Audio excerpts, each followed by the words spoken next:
할렐루야. 반갑습니다. 혹시 뭐 더우시면 표시해 주시면 에어컨을 더 틀면 되고요.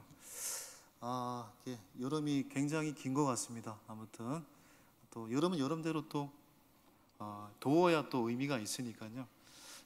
여름철 잘 건강하게 보내시기를 바라면서 옆에 분들에게 한번 오늘 또 인사 나누시겠습니다. 오늘 또 만나서 반갑습니다 한번 선포하겠습니다. 오늘 또 만나서 반갑습니다.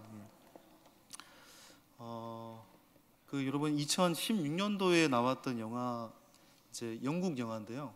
제가 최근에 그 영화를 보게 됐는데, 나 다니엘 블레이크라는 영화가 있습니다. 영국 영화고 우리나라에서도 제가 몰랐는데 2016년도에 12월에 개봉이 돼가지고 10만 명의 관객을 동원했고, 제가 이 영화 보고 나서 진짜 추천해주고 싶은 영화입니다. 수작이라고 생각합니다. 그리고 진짜 찾아보니까 많은 평론가들이 극찬을 한 영화이기도 합니다. 근데 영화를 보고 나서 마음이 씁쓸합니다. 왜냐하면 이 영화는 나 다니엘 블레이크 사람 이름이거든요. 복지 체계의 어떠한 이 사각지대를 고발하고 있는 그러한 영화이기 때문에 그렇습니다. 그러니까 이 영화를 보고 나서 느끼는 것이 민주주의가 어떻게 붕괴되고 있는가, 그리고 얼마나 소외감이라는 것이 얼마나 인간에게 절망적인가, 그리고 무엇이 희망이고 무엇이 행복인가, 이런 질문을 던지게 되는 영화입니다.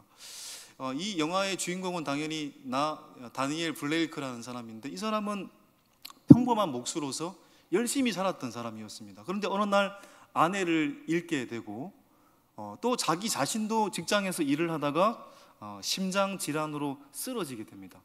더 이상 일을 할 수 없게 되는 절망적인 상황에 처하게 되었죠. 그래서 의사한테 찾아가 보니까 선생님은 질병수당을 신청하면 되겠습니다. 그러면 도움을 받으실 수 있겠습니다. 그러니까 질병수당을 신청을 했는데 요구 조건에 부합되지 않는다고 해서 거절을 당했습니다. 그래서 결국은 실업수당을 알아봤는데 이 서류가 너무 까다롭기도 하고, 실업수당은 받을 줄 알았는데 또 요구 조건에 부합되지 않아가지고 또 실업수당도 받지 못하게 됩니다. 이게 얼마나 절망적인 상황입니까? 그런데 그 영화를 보고 있으면 똑같은 상황에 처해 있는 KT라는 여성이 등장합니다. KT. 이 여성도 똑같은 처지에 있는 싱글맘입니다. 이 다니엘과 이 케이시는 서로를 의지하면서 서로에게 어떠한 위로가 되는 존재가 됐죠. 어느 날 이 다니엘이 그녀의 집으로 가게 되는데, 그녀의 집에 갔더니 온갖 집에 수리할 곳밖에 없는 거예요. 그래서 이 다니엘이 그녀의 집을 고쳐주기도 하고, 또 이 케이티의 집이 보니까 이 공과금을 못 내가지고 전기가 끊겨 있는 거죠. 그래서 몰래, 자기도 어려운데 다니엘이 돈을 주고 왔던 장면도 좀 떠오르고, 그리고 삶이 너무 힘드니까 이 여성 KT가 매춘의 유혹을 받습니다. 그때 이제 이 다니엘이 KT한테 이야기를 하죠. 인간이 자신을 사랑하지 않으면, 자신을 존중하지 않으면 모든 것을 잃는 겁니다. 그렇게 충고를 하기도 합니다. 옳은 길로 끝까지 인도하려고 했던 다니엘의 모습도 있습니다. 그러니까 다니엘이란 사람은 어렵지만 누군가의 따뜻한 이웃이고 끝까지 최선을 다해서 살려고 했던 평범한 사람이었습니다. 그런데 인간다움 최소한의 조건을 정말로 받아야 되니까 이 다니엘이 행정소송을 준비를 했어요. 실업수당도 끊기고 거절당하고 질병수당도 거절을 당하니까 이게 뭔가 잘못된 거 아니냐, 행정소송을 준비를 했는데, 행정소송을 준비를 하다가 그만 심장마비로 죽습니다. 영정 하나 제대로 없고, 결국은 이 KT라는 여성이 이 다니엘의 이 장례식을 치러주잖아요.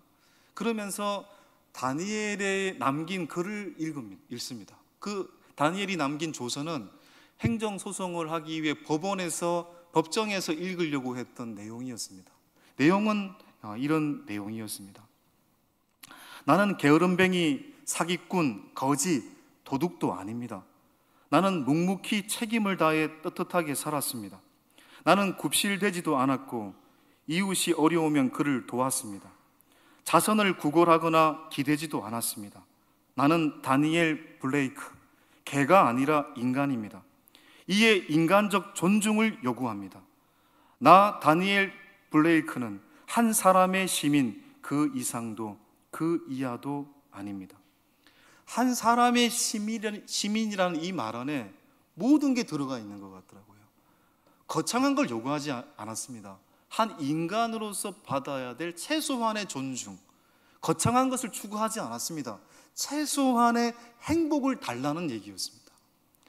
이게 사실 남의 얘기가 아니고 우리 모두의 이야기일 수 있기 때문에 이 영화를 보고 나면 정말 내 이야기일 수 있겠구나라는 생각이 들더라고요. 여러분, 우리가 거창한 걸 요구하지 않잖아요. 우리가 필요로 하고 우리가 요구하는 것은 행복입니다. 그것도 작은 행복입니다. 오늘 시편 128편은 행복에 관한 이야기입니다. 복에 관한 이야기입니다. 그런데 알고 보면 성경은 창세기로부터 요한계시록에 이르기까지 다 복에 관한 책이에요.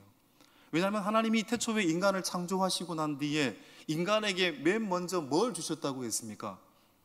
복을 주셨어요. 여러분, 우리는 인간은 여러분 하나님의 창조 질서에 의하면은 6일째 창조되었잖아요. 그러니까 인간이 창조되자마자 맞이한 날이 어떤 날입니까? 일하고 안식일을 얻은 게 아닙니다. 태어나고 그 다음날 바로 뭐였습니까? 안식일인 거죠. 인간은 복을 먼저 받은 존재라는 얘기입니다. 우리가 아브라함이 하나님께 부름받았을 때 하나님이 아브라함에게 뭐라고 말씀했습니까? 창세기 12장 2절에 보면 내가 너로 큰 민족을 이루고 내게 복을 주어 내 이름을 창대하게 하리니 너는 복이 될지라. 여러분, 마태복음 5장 7장은 예수님의 최고의 설교인 산상수훈입니다. 산상수훈의 핵심은 무엇입니까? 8복이잖아요. 8가지 복입니다. 8가지 행복에 관한 이야기를 하셨잖아요.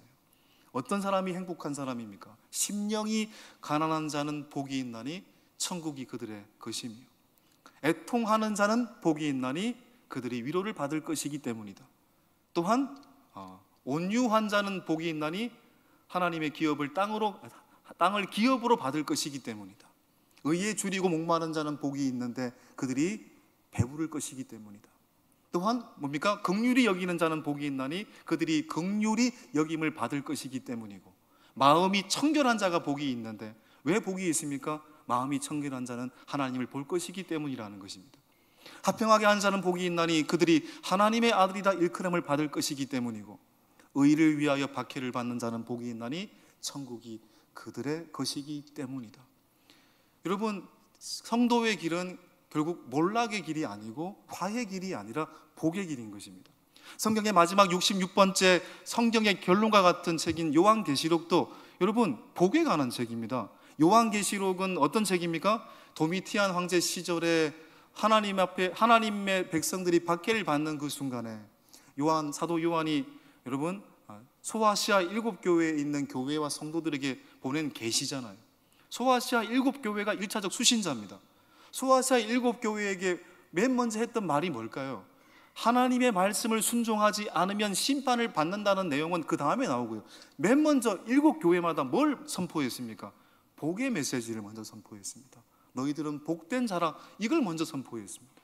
그러니까 요한계시록도 하나님의 복된 계시를 간직하고 있는 성도의 복된 삶을 이야기하고 있는 것이고, 하나님의 말씀을 끝까지 지키고 경외하는 자가 복을 받게 될 것이라는 이야기인 거죠. 그래서 성경은 복으로부터 복으로 끝나고 있잖아요. 우리는 이 세상을 살면서 세상의 행복의 가치관, 복의 가치관에 굉장히 물들어 있습니다. 여러분, 세상의 복의 가치관은 뭡니까? 세상이 추구하는 복과 행복의 가치는요, 결과로서의 행복이더라고요. 결과로서 횡재를 하고 운수 대통을 하고 로또에 당첨되고, 그 결과가 행복이라고 이야기를 합니다. 저도 농담으로 만일 제가 여러분 100억이 있으면 여러분이 오늘 100억 안 되겠네요. 한 500억 제가 로또 당첨되면 여러분 다 한 3억씩 드려도 남을 것 같아요, 그죠? 예. 그거 아니잖아요. 그런데 여러분, 그게 복이 아니잖아요. 여러분, 성경에서 말하는 복은 그게 아니죠. 관계로서의 복인 거거든요. 결과로서의 복이 아닙니다. 하나님과 올바른 관계를 맺는 자가 갖게 되는 내면의 힘, 그게 복이라고 말합니다. 관계죠, 관계. 여러분, 너와 내가 어떤 길을 가더라도 손 꼭 붙잡고 있으면 두려움이 없는 거잖아요, 여러분. 사랑하는 사람이 손을 꼭 붙잡고 살아가는 거, 여러분 어떤 순간에도 그게 행복이고 그게 복인 거잖아요. 오늘 여러분 이 구조를 보면은요, 1절, 2절이 전반부고요, 4절, 5절, 6절이 후반부고요, 중간에 3절이라는 구절이 끼어 있는 구조로 갖고 있는 시편입니다. 그러니까 1절, 2절에 보면은 세 개의 축복의 약속이 있습니다. 자, 보시면 1절에 보시면 마지막에 복이 있도다 이란 말이 있고요, 2절에 보면은 내 손이 수고한 대로 복되고 또 2절 하반절에 형통하리다. 똑같은 말이죠. 복이 있도다, 복되고 형통하리도다. 어떤 사람이? 단서가 있습니다. 1절에 어떤 사람이? 여호와를 경외하며 그 도에 행하는 자마다 복되고 복이 될 것이고 형통할 것이다. 마지막에 이 4절, 5절, 6절에도 마지막 부분에도 세 가지의 축복의 선언이 있지 않습니까? 4절 보시면 복을 얻으리로다 라는 말이 있고요, 5절에 내 평생의 예루살렘의 번영이란 말이 복이잖아요. 복을 볼 것이다. 내 자식의 자식을 볼지어다, 이 장수의 복이잖아요. 세 가지의 복을 선언하고 있습니다. 그런데 어떤 사람이? 단서가 있습니다. 4절에 여호와를 경외하는 사람. 똑같은 구조를 갖고 있죠. 그리고 그 중간에 뭐가 있습니까? 3절 한번 읽어볼까요? 시작. 내 집 안방에 있는 내 아내는 결실한 포도나무 같으며 내 식탁에 둘러앉은 자식들은 어린 감람나무 같으리로다. 축복의 본질적인 내용이 이거다라는 얘기죠. 여러분, 이스라엘 문화에서 진짜 복이 뭐냐? 아내와 자녀들이, 가족들이 함께 식탁에 둘러앉아 밥상, 식탁의 교제를 나누는 것, 그게 진짜 복이라고 이야기를 하고 있는 것입니다. 이 말은 진정한 행복은 인간의 노력에 달려 있는 것이 아니라 하나님을 경외하는 데 있다, 하나님과의 관계 속에 있다라는 것을 말하기 위해서인 것입니다. 여러분, 우리가 이제 살면서 이제 그런 우울을 범할 때가 많습니다. 저도 어렸을 때 저희 아버지께서 그런 말씀을 하시는 걸 늘 들었습니다. 내가 돈을 이렇게 버는데 집에서 뭐 하고 있는 거야? 이런 얘기 하잖아요. 그렇게 얘기하시는 분들 종종 있는 걸로 제가 알고 있습니다, 은연중에.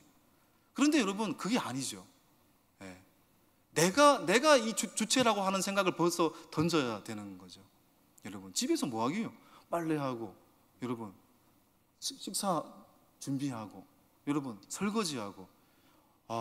저는 월요일마다 제가 이제 이 집안일을, 제가 월요일 쉬는 날이니까 월요일 제가 밥을 하게 돼 있고 설거지를 하게 돼 있고 빨래를 널게 돼 있고 죽겠습니다, 진짜. 이게 이렇게 힘든지 몰랐어요. 밤에 안 하고 있으면 오늘 뭐 하냐고, 빨래 널어야지, 빨래 빼야지. 하루 뭐 그래 열심히 하는데도 이렇게 힘든데, 참 대단하다, 우리 주부들은. 주부 대단하다. 여러분, 우리가 이 집안에서 내가 주인이라는 의식을 벌써 던져야 되는 거죠. 마치 사사시대에 내 소견대로 말하고 행동하는 것처럼 그렇게 살면은 절대로 우리 가정에 진정한 공동체의 복이 있을 수가 없죠.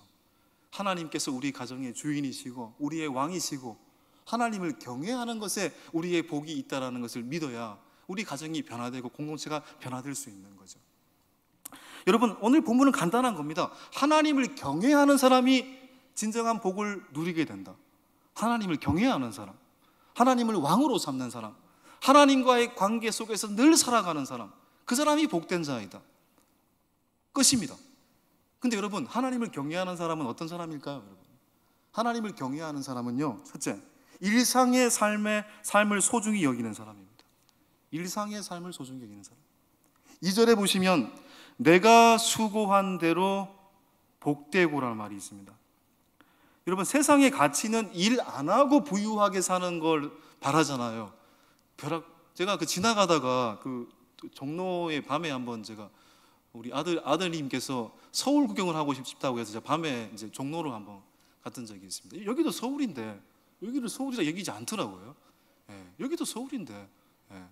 아무튼 근데 그 종로에 갔더니 1등 로또 복권 배출자가 14명 있는 데가 있더라고요. 거기 보니까 사람들이 줄 서 있어요. 예. 어딘지 알려줄까요? 예. 아무튼 사람들은 일 안 하고 평생 아유 누릴 수 있다면 좋겠다. 근데 이게 무서운 타락인 것입니다. 무서운 타락인 것입니다. 여러분, 태초에 아담과 하와가 일 안 하고 놀고 먹었습니까? 아닙니다. 창세기 2장 15절을 보시면은요, 시작. 여호와 하나님이 그 사람을 이끌어 에덴 동산에 두어 그것을 경작하며 지키게 하시고, 아담과 하와는 에덴 동산에서 농사를 지었습니다. 5월달에 새벽 예배 때 이제 이런 이야기를 한 적이 있습니다. 텍사스에서 목회를 하시는 목사님께서 어떤 가정에 신방을 했습니다. 그 가정은 텍사스에서 이제 농부 일을 했던 사람입니다. 그 성도였던 농부가 목사님에게 예배가 마치고 난 뒤에 이렇게 이야기를 하는 것입니다. 목사님, 사실은 이 일대가 전부 다 집이었고 농장이었습니다. 그런데 어느 날 갑자기 집집마다 기름이 터져가지고 기름이 나가지고 많은 사람들이, 거의 다 모든 사람들이 집을 팔고 보상을 받고 도시로 떠났습니다. 그런데 그때 안타깝게도 기름이 저희 집 앞에서 멈추었습니다. 그때는 그게 저는 정말 불행한 일이라고 여겼습니다. 그 덕분에 40년 동안 여기에서, 이 자리에서 40년 동안 농사만 지냈습니다. 처음에는 불행인 줄 알았습니다. 그런데 나중에 알고 보니 그렇게 기름이 나서 보상받고 도시로 간 사람들은 거의 다 폐가 망신했습니다. 저희 집만 이 자리에서 평범하게 일하고 가정을 이루며 살았는데 끝까지 예수님 안에서 행복을 누린 가정은 저희 가정밖에 없었습니다. 저희가 정말 복된 자라는 것을 알게 되었습니다. 이런 이야기를 하는 거죠. 여러분, 행복이라는 게 돈을 많이 버는 게 행복이라면 전부 다 돈 벌러 가야죠. 이 순간도 예배 안 드리고. 그게 아닌 거잖아요. 하나님과의 관계 속에서 일상의 소중한 삶을 지켜나가는 것. 여러분, 또한 하나님을 경외하는 사람은 어떤 사람입니까? 가족을 사랑하고 가정 안에서 예배하는 사람입니다. 자, 3절을 보십시오. 시작. 내 집 안방에 있는 내 아내는 결실한 포도나무 같으며 내 식탁에 둘러앉은 자식들은 어린 감람나무 같으리로다. 여러분은 스스로 부유하다고 생각하십니까? 가난하다고 생각하십니까? 여러분은 어떻게 생각하시죠? 여러분, 과거에 저가 30년 전만 해도 집집마다 자가용 없었잖아요. 그때 집에 승용차가 있는 집안이 거의 드물었던 걸로 기억합니다. 근데 지금은 집집마다 차가 한 대, 두 대 이상 다 있습니다. 이게 얼마나 부유한 삶을 살고 있습니까? 어떤 책에서 보니까, 통계를 보니까 전 세계 인구의 70억 명 중에 대학 나온 사람, 2년제 대학까지 포함해서 대학 나온 사람이 몇 명인가 통계가 나와 있더라고요. 100명으로 환산을 하면은요, 1명입니다. 전 세계 100명 중에 1명만 대학 나왔습니다. 그리고 100명 중에 2명만 컴퓨터를 소유하고 있습니다. 그러니까 그렇게 생각해 보면 또 다른 것도 있어요. 얼마나 우리가 부유한 삶을 살고 있습니까? 그런데 실제로는 가난하게 살고 있는 거죠. 물질적으로는 부유하게 살지 모르나 시간적으로는 너무너무 가난한 삶을 살고 있는 겁니다. 10년 전에 베스트셀러였던 그 한병철님의 피로사회라는 책이 있습니다. 한참 회자가 됐는데, 왜 한국 사회 이 시대의 사람들은 이렇게 피곤한가? 왜 이렇게 피로한가? 그런 이야기예요. 근데 거기 보면은 이 한병철님께서 20세기까지 시대는 어떤 시대냐? 규율사회다. 규율사회다. 그래서 20세기까지만 해도 뭐뭐 하라, 뭐뭐 하지 마라, 거기에 따라 가지고 하고 안 하고 했다. 그런데 21세기는 규율사회가 아니라 성과사회다. 이때는 21세기는 뭐뭐 해라, 뭐뭐 하지 마라 라고 한다고 해서 하고 안 하고가 아니고 내 스스로 열심히 살아야 한다라는 과도한 압박 때문에 스스로 피곤함에 놓여지게 만들고 있다. 이렇게 이야기를 하고 있어요. 참 일리 있는 말이라고 생각합니다. 내가 너무너무 열심히 살아야 된다는 압박감 때문에 과도한 업무, 또 과도한 여러분 업적, 추구를 하다 보니까 스스로를 피곤함으로 내몰고 있다는 거죠. 여백이 없습니다. 쉽게 말해서 과거에 운전을 할 때도 내비게이션이 없을 때는요, 길을 잘못 들었으면 다시 지도 보고 여러분 어디로 가야 되지 생각하고 생각을 좀 했거든요. 요즘에는 길을 잘못 들어서도 실시간 내비게이션이기 때문에 길을 잃어버릴 수가 없습니다. 한 번도 길을 잃어버릴 수가 없어요. 어떤 길을 가도 내비게이션은 길을 찾습니다. 이게 행복한 것처럼 보이지만 우리에게 생각하지 못하게 만드는 거잖아요. 지하철 버스를 탈 때 예전에는 멍 때리고 갔습니다. 저 지하철 타면은 멍 때리고 갔습니다. 예. 때로는 여러분 그냥 뭐 간판도 보고 광고도 보고 이런 시간이 있었거든요. 근데 요즘에는 지하철 버스 타면 사람들 뭐 하고 있습니까? 다 핸드폰 보고 있어요. 예. 핸드폰만 쳐다보고 있습니다. 또한 휴가를 가서도 일하는 분도 많으시잖아요. 카톡, 메일 뭐 일하면 휴가 중에도 일을 하고 있어요. 여백이 없습니다. 그런데 여러분 중요한 건 너무 바빠서 못합니다. 이거 그런 사람 없잖아요. 하루에 10분 시간 못 냅니까? 하루에 시간 5분 시간 못 낼까요? 적어도 오늘 이 말씀에서 우리에게 뭐라고 말씀하고 계시는 겁니까? 적어도 정기적으로 아니 하루에 한 번이 아니더라도 일주일에 몇 번이라도 가정의 식탁을 마련하라는 얘기잖아요. 그리고 가정 예배를 드리든지 너희가 하나님 안에서 있다라는 것, 하나님의 가정이라는 것을 확인하라는 것이잖아요. 우리가 하나님의 자녀라는 것을 확인한다면 여러분 어떻게 우리가 낙담할 수 있고 지칠 수 있겠습니까? 가정의 식탁에 둘러 앉아가지고 기도하면서 우리는 하나님의 자녀야, 우리는 예수 그리스도의 십자가의 사랑으로 하나님 자녀된 사랑받을 만한 존재야, 이걸 확인한다면 어떻게 우리가 낙담할 수 있겠습니까? 그걸 확인하라는 그런 여백의 시간을 가지라는 얘기잖아요. 그게 하나님을 경외하는 사람입니다. 세 번째, 하나님을 경외하는 사람은 공동체를 사랑하는 사람입니다. 교회, 가정을 사랑하는 사람입니다. 자, 보십시오. 5절 시작. 여호와께서 시온에서 내게 복을 주실지어다. 너는 평생에 예루살렘의 번영을 보며, 여기서 시온이라는 말이 등장하고 예루살렘이라는 말이 등장하잖아요. 똑같은 말입니다. 성전입니다. 교회입니다. 하나님을 경외하는 사람은 공동체, 가정, 교회를 사랑하는 사람입니다. 물론 이렇게 질문을 던질 수 있습니다. 교회 열심히 다니고 하나님 열심히 믿어도 얼마나 불행한 사람들 많습니까? 근데 반대로 교회 안 다니고 예수님 안 믿어도 얼마나 잘 사는 사람 많습니까? 여러분 그렇게 질문할 수도 있죠. 그런데 여러분 그것은 하나님의 말씀이 거짓이기 때문이 아니라 우리가 사는 세상이 죄로 왜곡되었기 때문에 그렇습니다. 오히려 마귀는 우리에게 그러한 과정을 통해서 하나님을 경외하지 못하도록, 하나님 말씀을 따르지 못하도록 그렇게 만드는 겁니다. 우리가 여러분 자연현상 중에 일식이라는 것이 있잖아요. 일식이 뭡니까? 지구와 태양 사이에 뭐가 끼어들어가지고, 달이 끼어들어가지고 빛이 차단되는 거잖아요. 근데 여러분 중요한 건 일식에도 빛이 보이지 않고 태양이 보이지 않지만 여전히 태양은 있습니까? 없습니까? 존재하잖아요. 제가 전에도 말씀드렸습니다. 마틴 부브라는 신학자는 이것을 갖고 신의 일식을 이야기했다고 했잖아요. 하나님과 우리 사이에 때로는 하나님이 보이지 않을 때가 있다. 하나님이 마치 태양처럼, 마치 그 자연현상 일식처럼 보이지 않을 때가 있다. 왜냐하면 우리와 하나님 사이에 뭐가 있기 때문에, 우리의 욕망과 우리의 죄 때문에, 마귀의 방해 때문에 때로는 하나님이 보이지 않을 때가 있을 뿐이지 하나님은 여전히 거기 계시는 거죠. 여러분 그 유명한 인디언족 중에 이 캐로키 부족이라는 부족은 이 성인식이 참 독특한 성인식을 치르잖아요. 아이가 13살이 되면 아버지가 아들을 데리고 숲속으로 들어갑니다. 숲속에서 하룻밤을 보내야 돼요. 눈에 가리개를 하고 아무것도 보이지 않게 하고 그 숲속에서 늑대가 언제 나타날지도 모르는데 밤을 지새고 날이 밝아야 그 아이는 성인이 되는 거예요. 이 아이는 얼마나 원망스럽겠습니까? 어떻게 아버지는 나 혼자 놓고 갈 수 있느냐고. 그 밤이 얼마나 길겠습니까?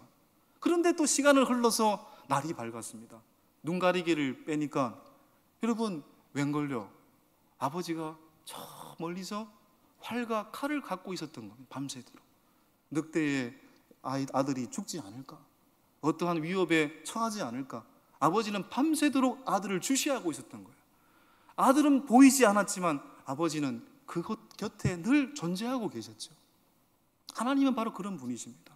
우리가 보이지 않고 우리가 때로는 하나님을 느끼지 못하는 순간도 있겠지만 여전히 하나님은 우리 가운데 계시는 분이라는 것을 우리는 믿는 성도들이 되어야 될 줄 믿습니다. 여러분, 그런 의미에서 마귀가 우리가 하나님 말씀대로 살지 못하도록 우리에게 실패도 주기도 하지만 성공도 누리기도 합니다. 여러분, 결과로서가 복이 아닙니다. 결과가 복이 될 수도 결과가 성공일 수도 있고 실패일 수도 있어요. 그런데 여러분 보세요. 요셉을 향해서 형통이란 말을 3번 썼을 때 여러분, 요셉이 성공하고 세상적으로 국무총리에 올랐을 때 형통이란 말 쓴 적이 없어요. 오히려 감옥에 갇혔을 때, 다른 집의 가정총무가 되었을 때 오히려 요셉은 형통하였더라. 왜요? 하나님이 그와 함께하고 계셨기 때문에. 하나님을 경외하는 것이 복이고 하나님의 손을 붙잡고 사는 것이 복이지, 결과로서의 복은 진짜 복이 아닌 것입니다. 부부싸움이 오래 지속되고 여러분 형제들이 오랫동안 여러분 불화가 있으면요, 네가 옳고 내가 옳고 이런 이야기들을 많이 하지 않습니까? 여러분, 네가 옳고 내가 옳고 그것을 따지는 것을 좋아하지 마십시오. 그때 분별하셔야 됩니다. 분별하셔야 됩니다. 또 하나님을 경외하는 사람은, 자, 6절 볼까요? 시작. 내 자식의 자식을 볼지어다. 이스라엘에게 평강이 있을지로다. 장수의 복이잖아요. 이게 평화를 추구하는 사람, 하나님을 경외하는 사람은, 여러분, 자식의 자식을 본다라는 게 오늘날 어떤 의미인지는 모르겠습니다. 오늘날 뭐 어떤 분이 농담으로 아유, 손주가 오면은 너무 반갑고 가면 더 반갑고 뭐 그런 얘기도 하시는데, 이때 자식의 자식을 본다는 건요, 고대 사회에서는 전쟁이 너무 많았기 때문에 대부분 빨리 죽습니다, 남자들이. 그런데 진짜 자식의 자식을 보려면 어떻게 해야 될까요? 하나님께서 우리를 지켜주셔야 되는 거죠. 하나님께서 평화의 사도로서 우리를 지켜주셔야 자식의 자식을 볼 수 있는 거거든요. 바로 하나님을 경외하는 사람은 바로 그 하나님의 평화와 지키심처럼 그 평화를 추구하는 사람입니다. 여러분, 예수님께서 마지막 말씀인데요, 예수님께서 십자가상에서 겟세마네 동산에서 여러분 제자들한테 뭐라고 얘기했습니까? 제자들에게 너희도 이번만 좀 깨어 있으라고 했잖아요. 깨어 있으라. 베드로한테 내가 잠시 저기 기도하고 있을 테니까 너희도 여기서 깨어 있으라. 근데 베드로가 깨어 있었습니까? 잠자고 있었습니까? 잠자고 있었잖아요. 왜요? 왜 잠자고 있었습니까? 너무너무 피곤했기 때문에요. 자, 보세요. 마가복음 14장 37절 시작. 돌아오사 제자들이 자는 것을 보시고 베드로에게 말씀하시되 시몬아, 자느냐? 네가 1시간도 깨어 있을 수 없더냐? 피곤하니까. 이게 위험한 피곤입니다. 여러분, 우리의 모습과 많이 닮아 있다는 생각이 들어요. 우리가 왜 피곤합니까? 헛된 일 때문에 피곤하지는 않는지요? 여러분, 위의 말씀에서 왜 베드로가 피곤했을까? 마가복음 14장인데 13장을 보면은요, 자, 13장 1절을 보십시오. 시작. 예수께서 성전에서 나가실 때 제자 중 하나가 이르되 선생님이여 보소서, 이 돌들이 어떠하며 이 건물들이 어떠하나이까? 이게 무슨 얘기입니까? 베드로가 예수님한테 예루살렘 성전을 보면서 아이고 예수님, 이 성전이 얼마나 웅장합니까? 이 성전 멋지지 않습니까? 이 멋진 성전처럼 우리의 성공도 멀지 않았습니다. 막 지금 흥분하고 탄성을 지르고 있는 장면이에요. 여러분, 이 이면에는요, 이 베드로가 이렇게 흥분할 수밖에 없는 이면에는 어떤 게 있었을까요? 여러분, 예수님께서 예루살렘으로 입성하셨을 때 무리들이 예수님을 환호했잖아요. 그 환호를 보고 제자들은 너무너무 놀랐어요. 야, 당장 이 지상의 정치적 메시아이신 예수님을 통해서 지상의 하나님의 나라가 임하겠네. 우리가 정말 이 로마 제국을 무찌르고 우리가 거대한 제국의 주인공이 되어서 영광을 누리겠네. 그런 흥분에 빠져 있었어요. 우리가 마치 대통령 참모라면요, 우리가 밀고 있는 대통령 후보가 곧 당선이 된다. 얼마나 흥분하겠어요. 베드로는 지금 그런 흥분을 하고 있다는 얘기예요. 야, 예수님, 이제 성공이 멀지 않았습니다. 이제 우리가 권력을 잡게 될 것입니다.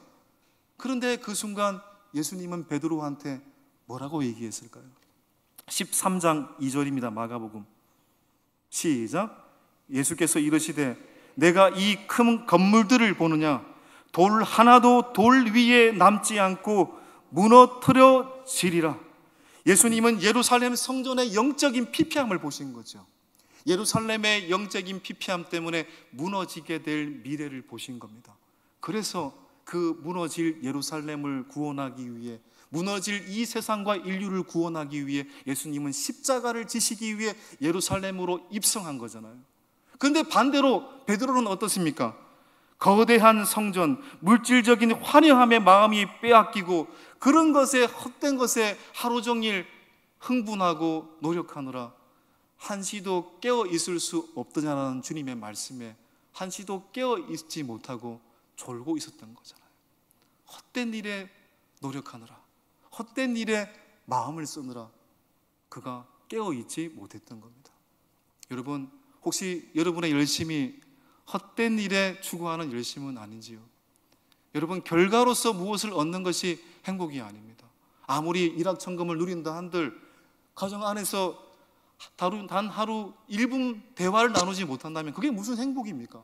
아무리 성공을 누린다 한들 가정 안에서 불화가 있다면 그게 무슨 행복입니까? 그것이 무슨 성공입니까? 진정한 행복은 바쁘게 살아서 얼마나 많은 돈을 벌었는가, 얼마나 높은 자리에 앉았는가가 아닙니다.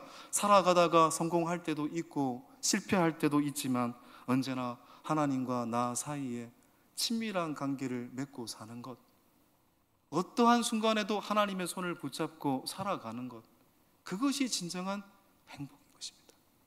물론 우리 가정 속에서 우리 가정은 가망이 없습니다. 우리 가정은 이미 실패한 가정입니다. 그렇게 고백하는 분들도 있을 겁니다. 여러분, 그렇지 않습니다.